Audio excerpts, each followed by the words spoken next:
About 20 minutes or so here, and then we'll get another 20-25 minutes in of day one training. So we got a couple videos I'm going to show you guys in this. A movie that I watched is actually pretty interesting. So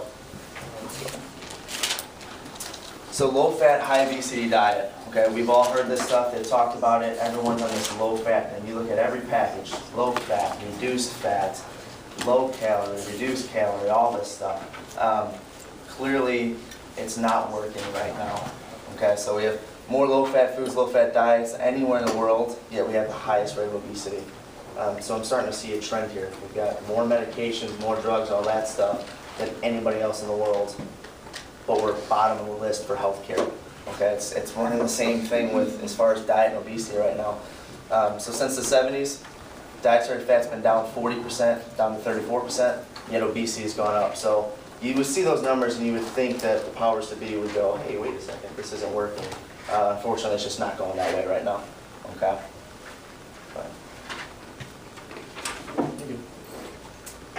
American Heart Association. This is what they recommend. 2,000 calories per day, low-fat diet. 2,000 calories is very broad. It's different for everybody. I just want to say that right now. If you tell somebody ever, oh, you should be on a 2,000 calorie diet, that could either be way too many calories for them or way too low. There's a lot of parameters in there you got to figure out. But I mean, 6 to 8 servings of grain a day, some vegetables, fruit. You're adding some legumes and nuts at the bottom there. So that's what it breaks down to. We're looking at 68% carbohydrates, 12% protein, 20% fat. So it's a low-fat, high carbohydrate diet. Now, we talked last week about sugar. You guys all remember, what does grains turn into once it gets in our system? Sugar. Turn into sugar. So now when we're looking at a high carbohydrate diet, you're essentially looking at a high sugar diet, which we already know what the effects of that has on us. So weight loss and fat intake. They actually did a study of 645 people. They gave one group a really high-fat diet, another group a low-fat diet. Okay. They actually ended up doing the exact same thing throughout this diet. At the end of the trial, there's no change in the waist circumference or anything like that for either group, and they each lost 3.3 kilograms, which is just over 7 pounds of weight. Now that's not saying, well, they lost 7 pounds of fat and gained some muscle or anything like that. It just says they lost 7 pounds of fat. So again, it's another thing that they throw out there that says low fat versus high fat. There's absolutely no difference in it. So lipid hypothesis disproven. You guys all heard about the lipid hypothesis? Talked about that in biochemistry and stuff like that a little bit. Essentially, it's lipids and fat. That's what's going to make you fat. It's going to give you heart disease, arteriosclerosis, all that stuff. So elevated fat cholesterol in the blood causes heart disease. It's a known fact. There's been no randomized research study to prove any of that. It's just, you can do all the searching you want. It's not out there. You're not going to find it. More people have heart attacks with actually normal cholesterol levels than they ever will with an elevated cholesterol level. And higher death rate among people with low cholesterol rather than high cholesterol, straight out of the British Medical Journal. So what about the other countries right now? France, East Africa, they seem to be doing things right here. They got really high saturated fat intakes, lower death rates than anywhere here in the US, okay? East Africa, I really want to attempt to say that, but I'm just going to screw it up. Maasai? Maasai men consume about a pound of saturated fat on a daily basis, yet examinations show very low levels of blood cholesterol and virtually no arterial plaque. Well, that's the one thing that over here they tell you to absolutely stay away from. You do not want saturated fats, if they'll tell you all day long. So this whole coconut oil kick, you talk to MDs and stuff like that, oh, it's terrible for you. It's so high in saturated fats. We don't want this stuff. Get it out. It's just other countries are doing the exact opposite of what we're doing, and it's working. They're actually fixing things over there. The USA, the Framingham study, that's a big study started in 1948 in Framingham, Massachusetts. A doctor basically decided, we're going to do a study of this city. He's actually on his 3rd generation of family members that have come through. And basically everything we know about diet, exercise, and how it affects heart disease has come from that study. So there's been a lot of good things that have come from it, but a lot of just false promises and false ideas. So why do we still believe it? This is actually the co-director of the Framingham study. The hypothesis has been repeatedly shown to be wrong, and yet for complicated reasons of pride, profit, and prejudice, the hypotheses continue to be exploited by scientists, fundraising enterprises, food companies, and even governmental agencies. The public is being deceived by the greatest health scam of the century. For somebody that actually ran this study and was a part of it for as long as Dr. Mann was, it's a pretty big statement to say that it's one of the biggest scams in history. Has anybody ever seen the movie Fathead? Yeah. Mm-hmm. Yeah. Great movie. It's a guy that actually does the Super Size Me. We all saw that one, right? This guy does the same thing, but proves everything wrong from that movie of why it was just a big scam. It just wasn't right. So this is a little clip talking about the lipid hypothesis and where it's at right now. If you could pack all of human history into 1 year, we've only been farming and eating grain since about yesterday, which is when we became shorter and fatter. We only started consuming processed vegetable oils about 10 minutes ago, which is when heart disease became our #1 killer. So after examining all this human history, the experts came to the obvious conclusion. We need to eat a lot more of these. And so they convinced us that human health depends on foods we didn't eat for more than 99% of our entire existence. How did this happen?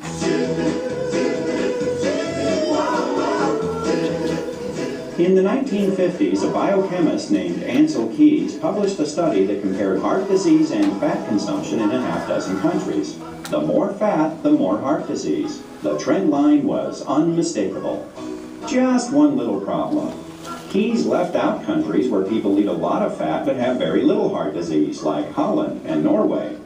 He also left out countries where people don't eat much fat but do have a lot of heart disease, like Chile. In fact, Keys had reliable data from 22 countries, and the results were all over the place. But you can't make a big splash in the scientific community with a trend line that looks like this. So Keys did what any dedicated researcher would do. He threw out the data that didn't fit and published his results. His punishment for this bit of scientific chicanery was to get his picture on the cover of Time magazine. Keys became known as the father of the lipid hypothesis, which says that eating saturated fat raises the cholesterol in your blood, and high cholesterol in your blood clogs your arteries and causes heart disease. The hypothesis that when you eat high fat, It's Dr. Barry that then Sears. that produces high cholesterol, and that cholesterol produces heart disease, is wrong in every one of those links. This whole idea that dietary fat causes cholesterol problems is sort of a myth. The whole idea that cholesterol problems lead to heart disease is a myth. The theory is completely and totally wrong. It was a theory that was made out of whole cloth and then pushed. The term artery clogging saturated fat, it's as though it's all one word. It's become part of the zeitgeist. Everybody knows saturated fat is bad for you, but when you get back and you start looking at the medical literature and you root back through to find out where this whole idea came from, it's bogus. The committee's original report urged Americans to reduce their We're risk. not watching this. So yeah, I mean, there it is, guys. So you do the research, make sure you educate people on that stuff, that the whole lipid hypothesis stuff, it's just, there's no validity behind it at all. So they talked a little bit about cholesterol. So what about cholesterol? The myth is cholesterol causes heart disease, when the truth of the matter is actually the oxidation of cholesterol is what's going to cause heart disease. So how do we get that oxidized? Sugar, talked about last week, bad fats, and toxins, okay? What happens is, cholesterol, we all know we got LDLs and HDLs. They always, you want to say low LDLs, you want to have the high HDLs, those are the good ones. Well, actually what it is LDLs, there's multiple sizes of LDLs. What you want is you want actually the big ones. You want them to be a little bit clumpier, larger. We have this bad diet, all these bad fats, all this stuff. We start creating a lot of little tiny LDLs. Those are the ones that will get stuck in your arteries. There's little, the gaps in there, everything like that, where cells can come in and out. That's what gets stuck in there. Once they're stuck in there, the little ones, that's when you begin oxidation. Then we start with the inflammation and everything like that, which now we start to turn into arteriosclerosis, and there's inflammation, plaquing, all that. That's where we get a lot of these cholesterol gets the bad rap for stuff when it's just not cholesterol at all. So it's actually necessary for creating hormones, making bile, healing, repairing, protecting cells. I mean, if you guys cut cholesterol out of your diet, It's just, all of this stuff's gonna start functioning at a lower level. We just can't have it. Now we're gonna watch Fathead again. Now they're gonna talk about cholesterol a little bit and explain what's going on with that. In the 1980s, the National Cholesterol Education Program released new guidelines that said everyone's cholesterol should be below 200, which was about 20 points below normal. And here's a strange coincidence.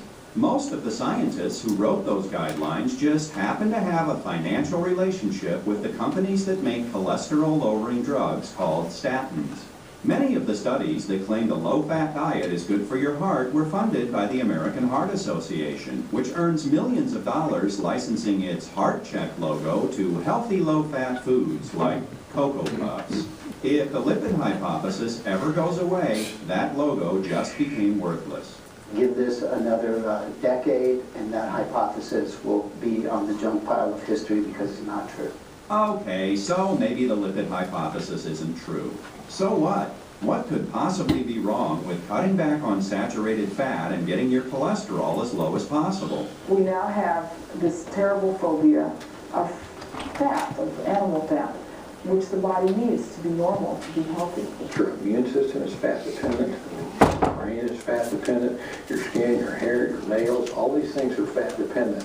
Your sex hormones are cholesterol dependent. They're made sort of on a cholesterol molecule. If you are elderly, over the age of 60, and if you're a woman of any age, the cholesterol is a complete non-issue. In fact, the higher your cholesterol, the longer you live.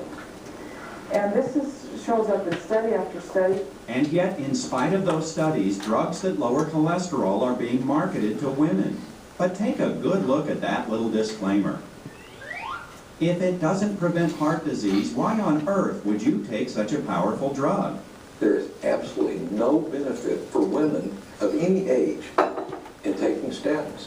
I mean, statins are a waste of money for women. There's some real problems with taking statins. Memory loss, muscle problems, osteoporosis in women. I mean, there are a lot of reasons that you wouldn't want to take statin drugs. And low cholesterol is a predictor for depression, suicide, violent behavior, strokes, and cancer. It's much better to have high cholesterol. So, I mean, we've all seen those Crestor commercials and everything like that. Another one I actually saw earlier and looked at is it says right at the bottom of their commercial is, you know, this does not prevent heart disease, but it can change your cholesterol levels with a diet. Well, yeah, duh. When you change anybody's diet, you're going to get changes in cholesterol levels. So it's not that medication or anything like that. Canada, sorry, we're picking on you again this week. 1994 to 2005, they had a 250% increase in hypertension, 70% increase in diabetes, 40% increase in male obesity. Yet, smoking was reduced by 30%, fat consumption had been reduced, and 20% more people were actually exercising up in Canada. So it sounds, I mean, from what we learned, it sounds like they're doing all the right things. So why are we having all these increases in hypertension and everything? Heart disease risk factors are at an all-time high for the 12 to age 34 group. So now it's getting so bad, and this low-fat diet is so good for us, yet 12-year-olds are getting tested for heart disease. I mean, that's how serious this is becoming right now. And then obviously they said in that video, depression, suicide, stuff like that. We all know what's going on in the public right now as far as, you know, the shootings and stuff like that. It's a lot of the medications, it's just, we're just doing everything wrong, to be honest with you. So you do actually have good fat in your body. They did a Harvard research back in 2009 that showed a higher BMI equals less good fat. BMI, I could stand up here and talk to you guys about for an hour, 2 hours. We just don't have the time for that. It's a touchy subject with a lot of people in the profession, the way it actually gets measured. But either way, try to keep a lower BMI. That means you're actually going to have, you know, more good fat. So fat makes you fat, we all know. That's just not true. Fat does not make you fat. It's your body's inability to burn it that makes you fat. We touched on that last week when it came to sugar. We put all this sugar in our body. Our body wants to get rid of it. It knows that, hey, this isn't good. This isn't supposed to be in me, in my bloodstream. I don't know what to do with it. Your body turns it into fat, stores it, or tries to burn that off. So now we're not burning any type of fat at all. We're just going to burn sugar. So we need to kind of reset those hormones, reset those values, and turn our bodies back into the fat burners that we were created to be. As far as healthy fats, I mean, you guys can look this. Healthy fats, there's just a whole list. You can go to the next one too. Whole list of things that it helps us with. And then obviously your different types. You've got olive oil, fish oils, hemp seed oil, which was really strange to me the first time I used it. I use it in a smoothie every single day now, and it's got a little bit of a different taste, but it's good now. You get over it. Grass-fed meats and eggs are huge. You guys want to make sure any type of meat you buy, get it to be grass-fed. Okay, just the fat ratio from omega-6 to omega-3 is where it actually was created to be. If you don't buy grass-fed, all you're doing is getting grain-fed beef, which, don't quote me on the number, but it's like 20 to 1 as far as omega-6, omega-3, or 30 to 1. It's just a ridiculous ratio that was not created to be in our system. Whereas grass-fed beef has the proper omega-6 to omega-3 ratio. And then obviously your nuts, your seeds, avocados, coconuts. Make sure you're getting plenty of that stuff in there. Damaged fats. This is a lot of what the issue is. There's a lot of oils and stuff, I think I just talked about a little bit, that goes rancid once we make it. So those are what they consider damaged fats, okay? It gets in your system. If it's already bad when it goes into your system, what do you think it's doing when it's in your body? I mean, it's just, you can't take something bad and turn it into good. So they can be damaged as they are assimilated in the body. Your body cannot recognize or metabolize these fats. They cause inflammation. You really just got to pay attention to what kind of fats you're taking in. Trans fats, this is the big one. Any hydrogenated oils. You guys got to pay attention to labels and see what's going on in there. Anything that's hydrogenated, partially hydrogenated, vegetable oil, stuff like that. Well, they just changed the law on this. Now you notice if you look at packaging, it says no trans fats. Well, they changed the law that, go ahead and go back, that if the trans fat content product has less than 500 milligrams per serving, it can claim trans fat free. So Dr. Pete actually talked about this at his makeover this weekend. So what they did was they lowered their serving size for everything. So it said right on there, peanut butter, advertising to kids, everything, no trans fats. It's right there, hydrogenated vegetable oil, which we just learned, it's all trans fats. That's what it is. So how can you flat out lie to the public, there's no trans fats in this, yet you have it in a package? And this is one that always surprised everyone. You take a look at this stuff. I mean, not everyone in this room, but the public itself. I mean, we know a lot of these things we think are healthy. I know back in the day I was thinking, oh, animal crackers aren't so bad. I want a quick snack, just have a couple animal crackers. And there's trans fat in all this stuff. Beyond the trans fats, this is what I was talking about, the vegetable oils. All of this stuff, as it's processed, goes rancid right away. And it'll go rancid at different temperatures. So you really want to use the coconut oil, extra virgin olive oil, stuff like that. The canola oil is a big one right now. Does anybody know what canola actually stands for? Poison. That's it. Okay, that works. It stands for Canadian oil low acid, is what it stands for. So there's no, it actually comes from what's called the rapeseed. So what they do is the kid works off over that. Of course it'll be Marshall. It comes from the rapeseed, and all they do is they heat it up to a ridiculous temperature, they press it, they get this oil out of it, and then they actually run it through with kerosene and stuff like that. I mean, it's just, nothing good is going to come of this stuff. So that's your brief essential 3 on fat. Next week we're going to get into toxins a little bit. We'll let Tyler stand up here in front of you guys and talk about that, so you don't have to hear me all over again week after week. So we're getting close to the end here. You can go ahead. Now we're going to get into day 1s. So yeah, wait till we cover the toxins. That's always a surprising one for everybody. So we're going to get into the day 1 process right now. Okay. Last week, basically like we told you guys, the way we want to run this is you're working with the same person every week. We want to start building our skill in communicating, creating value, and connecting with people. We can learn scripts, we can learn what to say all day long and say it word for word, but if you cannot connect with that person, it just doesn't matter. I was in my engagement interview at seminar. They made me do a couple scripts, a couple say things. Word for word, I was good. And that was the one thing that hit me on, is to be more powerful with it, build more value in it. And so it's something that we all just need to work on and we need to build on. So I want you guys to learn these, but build the value in it so that whoever you're working with knows, okay, well, I got to be back there next week so that I can see what the day 2 is. You know, just like we're going to have to do in our office every single day. Every time you have a new patient, when you're screening, you've got to build value and communicate with that person why they should come in for a day 1. When they're there for day 1, guess what? You got to do the same thing. Why should they be there for a day 2? If you don't connect with that person, they don't feel that you actually genuinely care for them, they're not going to show up. It's just not going to happen. You know, so whoever your partner was last week, if you guys know, hey, look, you know, they're not here this week for whatever reason, just communicate with them on that standpoint of, did I connect with you? Did it make sense? You know, how was, whatever it may be. Practice this stuff outside of club. So now, did anybody bring scripts with you?